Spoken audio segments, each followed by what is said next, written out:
आज हम पढ़ेंगे पदार्थों पर ताप का प्रभाव। ताप बढ़ाने पर कोई भी पदार्थ अपनी अवस्था को परिवर्तित कर देता है। जैसे यदि वह पदार्थ ठोस है तो ठोस पदार्थ किस में परिवर्तित हो जाएगा? द्रव पदार्थ में परिवर्तित हो जाता है और द्रव पदार्थ गैस में परिवर्तित हो जाता है। पुनः ताप कम करने पर गैस द्रव में परिवर्तित हो जाता है और यह द्रव फिर से ठोस में परिवर्तित हो जाता है। जैसे आप देखेंगे यदि हम बर्फ लें, बर्फ को ताप देने पर या गर्म करने पर यह द्रवित अवस्था में परिवर्तित हो जाता है और अत्यधिक ताप बढ़ाने पर यह गैस अवस्था में परिवर्तित हो जाता है। ऐसा क्यों?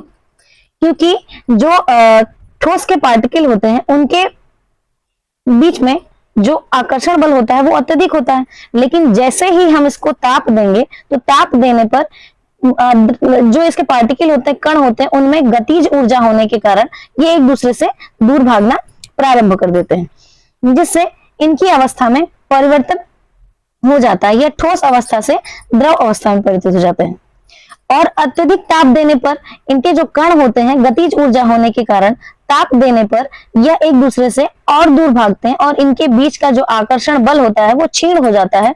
ये एक दूसरे से काफी दूर हो जाते हैं, जिसके कारण यह गैस अवस्था में परिवर्तित हो जाता है। यदि आपको ये चीजें समझ में आई हो, वीडियो अच्छी लगी हो तो लाइक कीजिएगा और चैनल को सब्सक्राइब कीजिएगा।